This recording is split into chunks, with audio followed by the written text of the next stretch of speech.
close it out. Sure. With his remarks.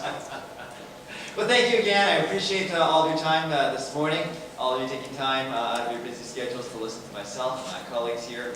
You have an important and historic special election in front of you. The election of an individual to serve and represent you in the United States Congress is a big deal. Anytime we select an individual and grant that individual the power to write the law of the land of the United States of America, that is an important act.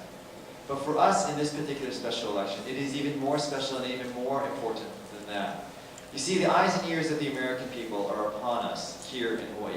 The American people want to know, do we want to continue along with the status quo in the U.S. Congress of spend, and if that doesn't work, spend some more? Or do we want to change the direction of our Congress? Do we believe, as I believe, that we need more private sector jobs, not public sector programs? Do we believe, as I believe, that Congress is taking our nation in the wrong direction? We're spending too much of our money on programs that don't work with no plan to pay it back.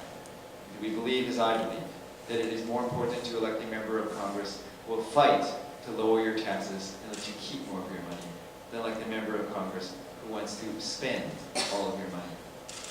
I want to leave all of you today with an understanding that I can rattle off numbers just as good as any of my opponents here. I can rattle off policies and programs just as any other politician can.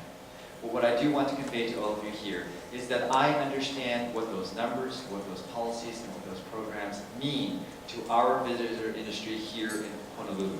I've represented Waikiki for the last 8 years. I understand what happens to our visitor industry when an international incident occurs. I understand how important it is to do the mundane things like make sure your bathrooms are clean and tiles in your sidewalks are fixed, and making sure you have a good visitor experience here, because I have walked through this district, which I have represented for the last 8 years.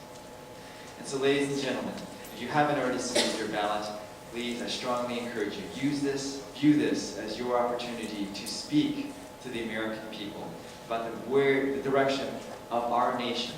And of course, if you've already cast your ballot in this historic special election, I strongly encourage you to please remind all of your family, your friends, your neighbors, how important this election is, and encourage them also to vote in this important election. And finally, before I go, may I sincerely apologize to all of you. I have to scoot off real fast to get to the Honolulu City Council, where we are back in session here today. But with that, thank you all very much. I look forward to seeing you all again real soon. Take care.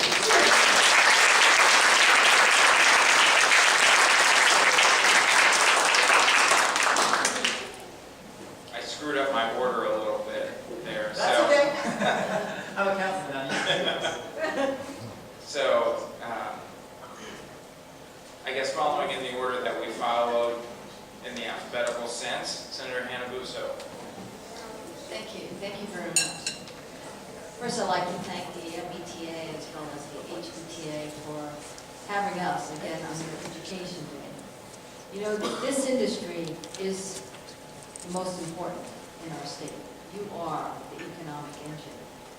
But you're also an economic engine that is so clearly driven by perception and how people feel. In other words, as people feel good, they'll travel. If people feel good, they'll spend. And if anyone understands that, it is really all of you. I'd like to say that one of the most fascinating things about this election has been the ability to interact with people, the ability to learn from you, and that's really a critical part. I read your issue platform, your MBT's issues platform, BTA's issues platform, and one of the things that it really reinforced to me is the fact that to be successful in Washington, to understand all of these critical issues, you need people who are able to collaborate and to cooperate, and people who are willing to listen. Because in your platform is this concept of fair taxation and fees. And it says, MBTA recognizes that an effective transportation system requires sufficient funding for taxes and fees on the industries that are proportionate to the cost of the travel, applied consistently across the country, and reinvested to improve and maintain travel infrastructure and not diverted to non-travel spending. You know, that's a very fair statement. But what it tells me is the fact that, we understand all of this. Business, everyone, we understand that there is a role for respective government spending. There is a role. And some of that's going to have to be paid, and some of it is going to have to be paid from taxes, which your organization does not oppose, as long as it meets these criteria, which is a fair criteria. What does it tell you? Across the nation, we are hearing so much about people just being angry at government. People use it as an excuse to say, it's another reason we're going to argue, another reason we're just going to try to blame somebody else, or another reason to say no, or another reason to just be negative. But that's not what we are about. So when I think about Hawaii, I think about the first congressional district, I think about the people to represent, I believe in all of you. I believe that what we have here is very special. It isn't all this negativity.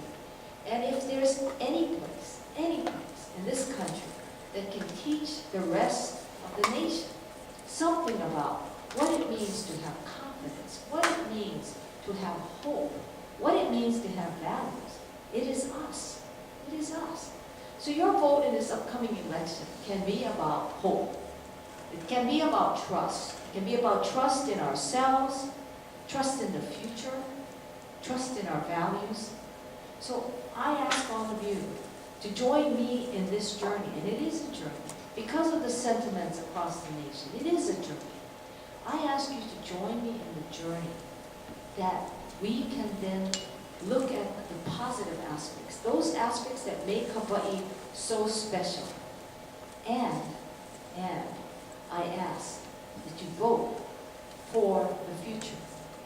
And that is why I'm here to ask for your support, ask for your vote, because I'd like for you to think at the end of today's debate that a vote for me will be a vote for that future, a vote in your confidence, a vote in your values, and a vote in your hope, and a vote knowing that things will get better. Look at the recent figures. Look at the recent figures. Yes, we would like to see higher occupancy numbers, but they're better than last year. We'd like to see higher rates, but they're better than last year. They are better. And it's something that we all knew. We hit rock bottom in 2009. We are on our way up. And we will get there. And this industry is what will pull us through, because each and every one of you have hope, you have trust, and you have confidence in that which you do. So I'm here to respectfully ask that you cast your vote for me, Colleen Hanabusa. And before Ed says it, it's hanabusa2010.com.